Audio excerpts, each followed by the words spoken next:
Bom dia, meus queridos. Espero rapidamente poder voltar às nossas aulas e estar junto de vocês. Nós vamos dar continuidade hoje ao estudo do módulo 7.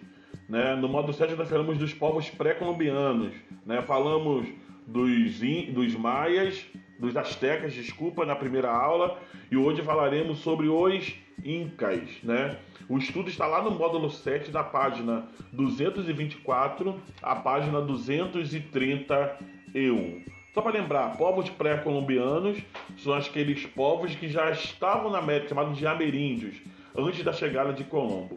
Em específico, nós falaremos sobre os incas, maias e astecas. Falamos dos astecas na primeira aula, hoje falaremos dos incas, beleza? Os incas foram uma importante civilização pré-colombiana que desenvolveu um vasto império na região andina, na América do Sul, como vocês podem ver nessa parte pintada aí do mapa. O Império Inca estende-se dos territórios que atualmente corresponde à parte da Colômbia até o norte do Chile e Argentina.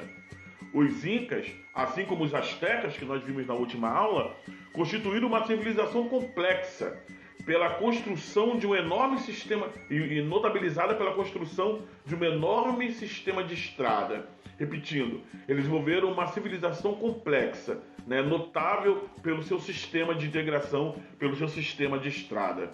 Essa civilização desapareceu a partir da conquista de Hernán Cortés, realizada pelos espanhóis no século XVI. A origem da civilização Inca. A região andina onde se desenvolveu a civilização Inca era habitada por grupos humanos desde aproximadamente 4.500 anos antes de Cristo.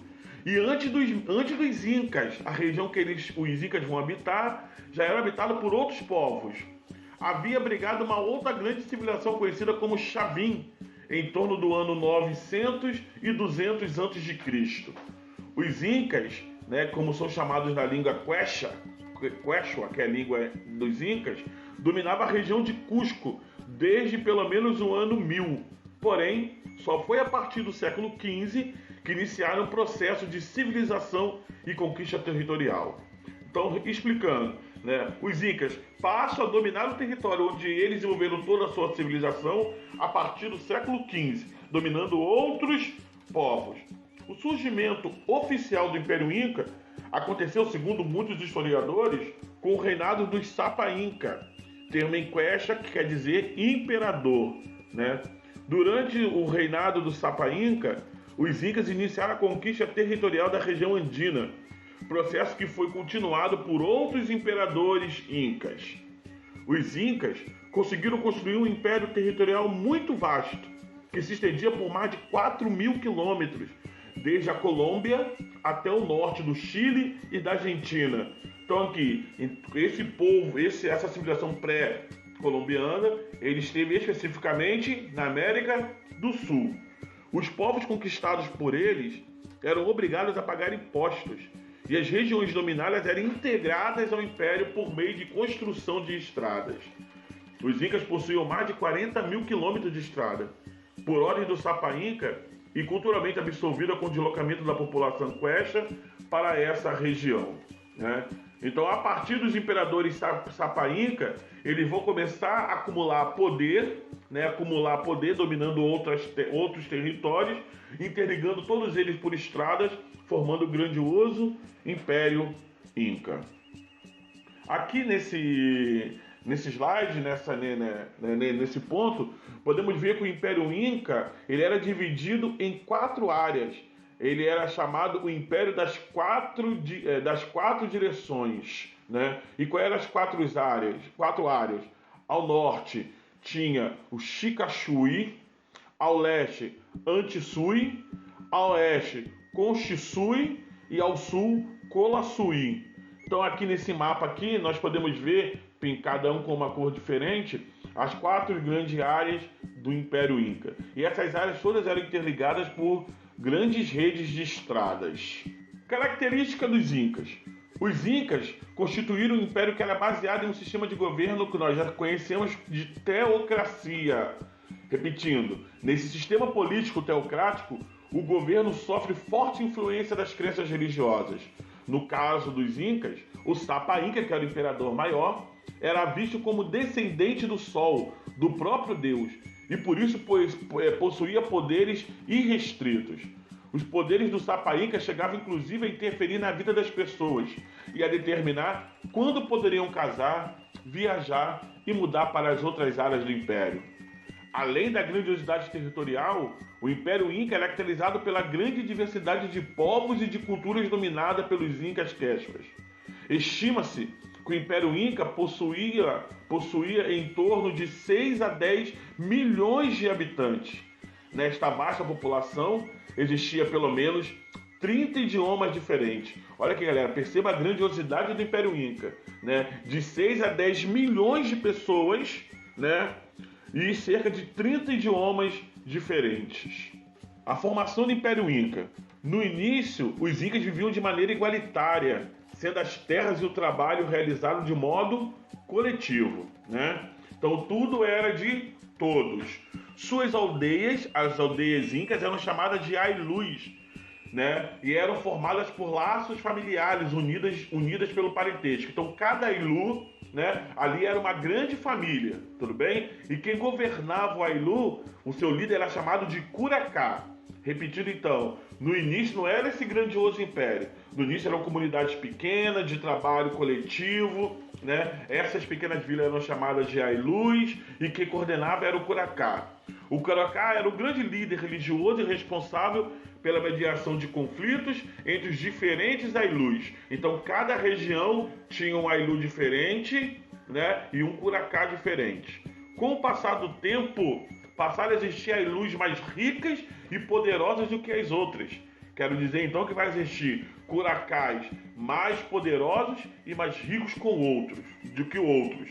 Nesse contexto, o Curacá, que é líder do Ailu mais forte, vai dominando outros Ailus e centralizando o poder, chegando ao ponto de que esse Curacá vai dominar vários Ailus e vai formar então assim o grandioso Império Inca. E aí ele deixa de se chamar Curacá para se chamar agora Sapa Inca, filho de Deus Sol, e passa a decidir sobre tudo e sobre todos. Resumindo, no começo era uma pequena vila de trabalho coletivo, essa vila era chamada de Ailus e o líder era chamado de Curacá. Com o tempo passou a existir Ailus mais ricas do que as outras, mais poderosas do que as outras, e sendo assim vai ter um Curacá mais rico e mais poderoso do que o outro. Esse Curacá mais poderoso vai dominar outros Ailus, vai centralizar o império e vai gerar então o Sapa Inca, o filho do deus Sol. Segundo a mitologia inca, o Sapa Inca era considerado o filho do deus Sol. Era a autoridade máxima na sociedade inca e ele contava com muitos funcionários para administrar o império.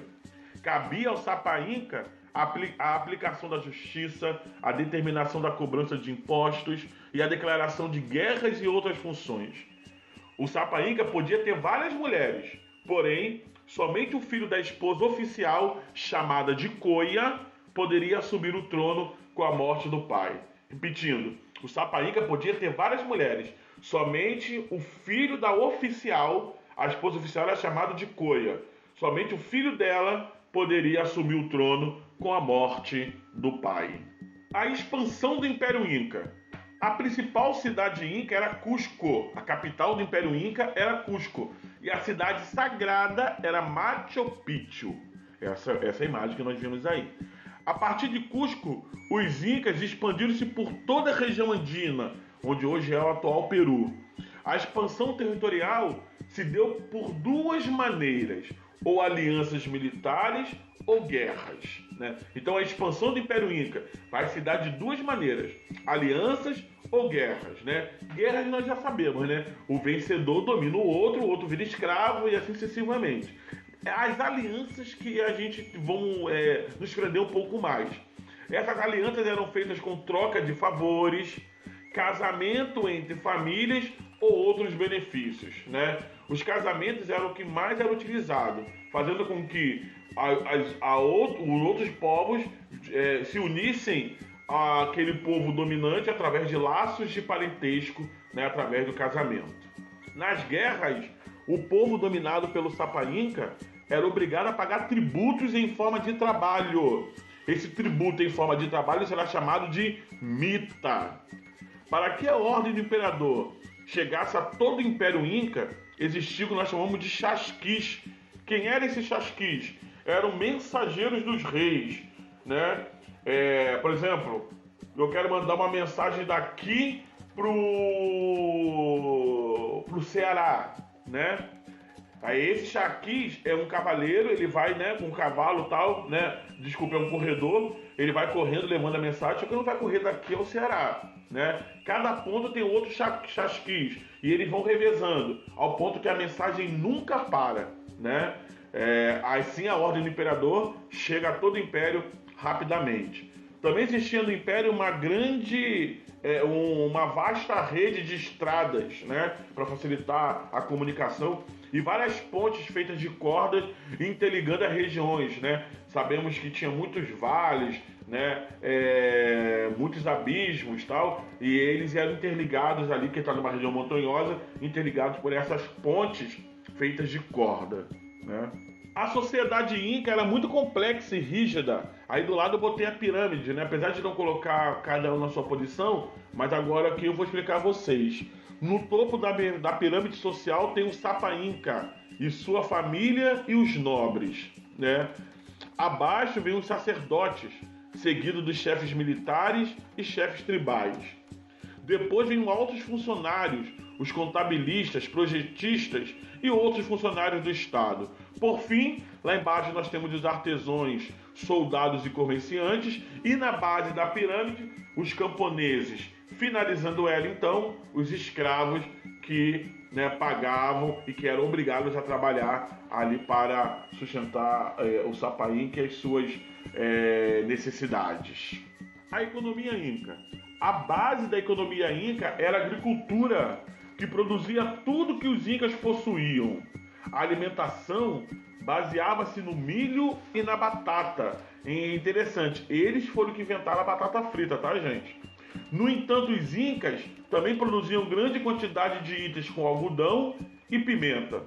A fertilidade da agricultura dos incas era resultado do uso de uma técnica conhecida como curvas de nível. Esse desenho que nós estamos vendo ao lado aí, né, parece escadas, né? Isso faz com que a terra fique mais fértil e produza cada vez mais. Para finalizar, a cultura e o legado inca, né? Um dos principais legados incas foi o quipó. O que era o quipó? Um instrumento utilizado para comunicação, mas também como registro contábil e como registro memotécnicos entre os incas. Ele era feito da união de cordões que podem ser coloridos ou não, e poderiam ter enfeites, como por exemplo ossos e penas, ou cada nó que se dava em cada cordão significava uma mensagem distinta, como nós estamos vendo aí no nosso lado, no nosso desenho, um exemplo de um quipó. Cada cordão poderia ter um ou mais nós, ou nenhum nó, ou um nó na ponta, uma base, ou um na base. Enfim, tudo era comunicado através desses quipós, né? Dependendo de como está o nó, onde está o nó, a quantidade de nó, era uma comunicação diferente que o imperador desejaria fazer, né? Com isso, a comunicação chegava ao todo o Império Inca, chegava ao centro do Império Inca, que era Cusco. Outra atividade praticada pelos incas era o artesanato, nós vamos ver do lado aí, né? Um artesanato belíssimo, né? De alta qualidade, e também exerciam a metalurgia e a cerâmica. Seus tecidos destacavam-se entre os outros, principalmente pela boa qualidade e cores vivas. Sua produção tinha como matéria-prima a lã que eles retiravam das alpacas, né? Que era um animal bem peludo, da onde eles faziam os tecidos. Beleza, galera? Agora, né, depois da gente estudar sobre os incas, vocês podem realizar o módulo 7, finalizando a nossa apostila. Façam todo o exercício do módulo 7, que na próxima aula, na quinta-feira, nós iremos corrigir o exercício sobre os povos pré-colombianos. Fiquem em paz, paz e bem.